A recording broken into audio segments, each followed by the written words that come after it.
Coming up on UT 10 News in HD, a new heart procedure at the medical center is saving lives. And we'll also take a look at a sales competition that's helping UT students get jobs. Plus, Ashley Carson covered the men's basketball team taking on Buffalo. Your news in 10 minutes starts now. Thanks for joining us. I'm Heather Dotson. And I'm Ashley DeKay. On Christmas Day, 9 houses at McComas Village were robbed. The intruders broke into the buildings through basement windows. The items stolen included flat-screen TVs, entertainment centers, and other technology, which was loaded into a car. UT police have identified the car as an early 90s dark Oldsmobile or GM model. If you have any information regarding this crime, please contact UT Police at 419-530-2600.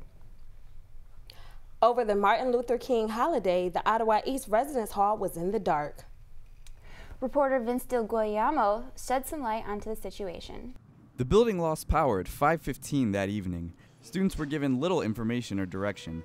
They ripped down posters, broke beer bottles in a stairwell, and even tried to break into rooms. Resident advisor Jillian Albert says there was little they could do to control the students. Everyone forgot about the laws of humanity. Once the power went out, which doesn't make any sense. Manager of Electrical Systems Jim Graff says the outage was caused by a safety device in the cafeteria. That's the idea. If you have a bad outlet or you have some moisture in there, it's supposed to trip so that you don't get electrocuted. UT's maintenance staff has fixed the settings in Ottawa East and the crossings. Now students and faculty will not only have light, but be safe as well. For UT 10 News, I'm Vince DiGuglielmo. People suffering from heart disease no longer need to travel outside of Northwest Ohio. UTMC is now implanting a device that can help save lives. Doctors Thomas Swan and Mark Bono recently implanted a left ventricle assist device into a heart patient. The LVAD device is placed in the chest and helps the heart pump blood. It also requires less recovery time and can help patients avoid the transplant list. That will provide somebody with a quality of life that is approaching that of transplantation. Bono expects to perform 10 to 12 LVAD surgeries this year. UT's Health Science Campus has a new student wellness center. Reporter Georgina White visited the facility. The clinic opened January 13th and is located on the lower level of the Rupert Center in Suite 0013. It includes 2 exam rooms and has a psychiatrist on staff every Tuesday. Medical student Caroline Elmer is excited about the new service. It's a huge addition for the Health Science Campus because before students didn't have access to that on our campus. Students wanted to be able to walk in and be seen, and they were also concerned about their privacy. The students felt like they needed a space to call their own. They wanted a space that they could feel was private, where their confidentiality will be upheld. The Student Wellness Center is open Monday through Thursday from 12 to 6 at night and Friday from 8 to 1 in the afternoon. I'm Georgina White for UT 10 News. The College of Business and Innovation held their 2nd annual sales competition last week. The 2-day contest took place at the Savage and Associates Business Complex. Students had the opportunity to receive hands-on experience from recruiters of local and national businesses. These recruiters served as coaches, judges, and buyers during the competition.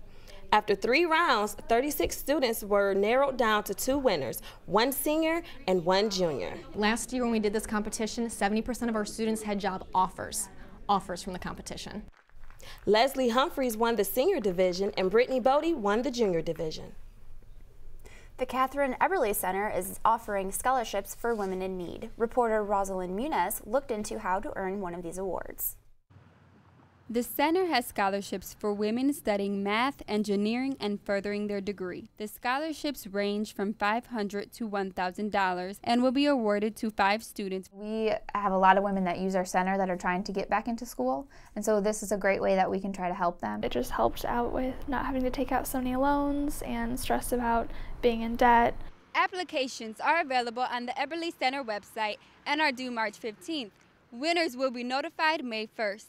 I'm Rosalind Muniz for UT 10 News. The Department of Theater and Film continues to push the envelope with their series Love Gone Wrong. King Oedipus comes to the Center for Performing Arts on February 17th. The show takes place in a King urban setting. Director Ed Lingan says the classic Greek tragedy stands the test of time. We're not messing with the language and we're not messing with the story. So it's all there. It's just put in this really contemporary design setting that college students will appreciate. Performances run through February 26th, and tickets can be purchased at the CPA box office or online. As the play season kicks off, Film Fridays come to an end. Reporter Georgina Aberdeen was at one of the screenings. The Love Gone Wrong film series is wrapping up this semester with 4 classic flicks: The Jazz Singer, Truth or Dare, Dave Chappelle's Block Party, and Pink Floyd's The Wall. The films are screened at the Center for Performing Arts, and for $3, guests get a ticket, popcorn, and a drink. Chair of the Theater and Film Department, James Hill, says the films were carefully selected. The idea was to offer innovative, cutting-edge work that you as students don't often get a chance to see. Film Fridays has been giving students and the community a chance to view artistic and alternative films for the past 3 years. Film Fridays ends February 10th with Pink Floyd's The Wall. I'm Georgina Aberdeen for UT 10 News.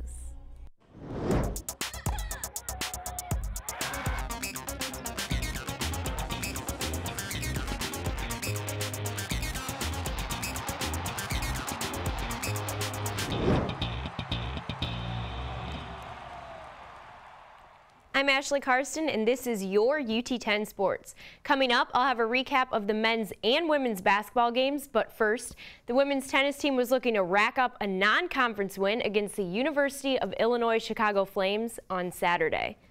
In doubles, the ladies fell short in all 3 of their matches, giving the Flames the doubles point.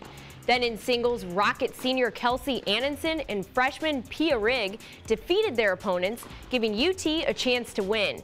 But it wouldn't be enough as the Flames outserved the Rockets by a final score of 5-2.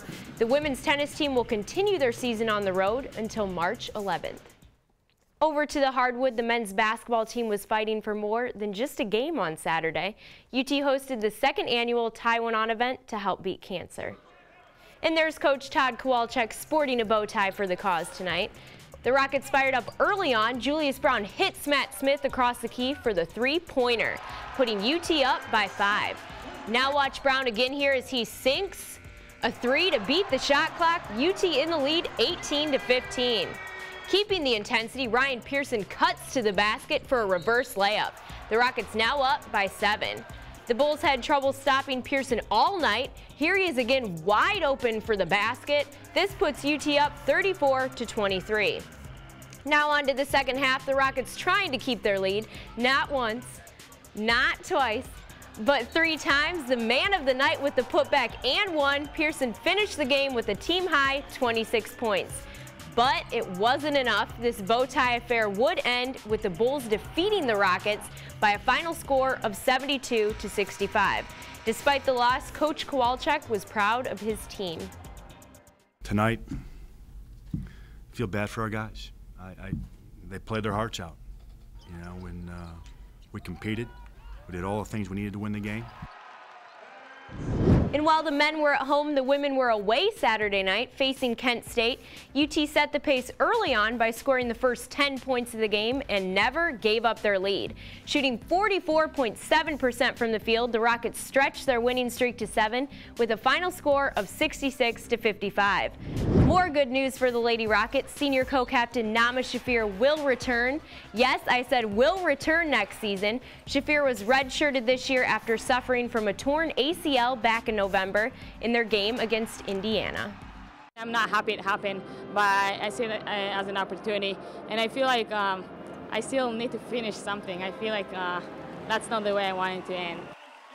Thanks, Ashley. That's it for UT10 News. For the latest breaking news from campus and bios from all UT10 reporters, go to our website, ut10news.com. And you can always catch up on our award-winning newscasts on YouTube and Facebook, where you can get caught up in all of your campus news whenever you want. From Heather Dotson, Ashley Carson, and all of our crew, I'm Ashley Kay. Have a great week and stay tuned for more campus news.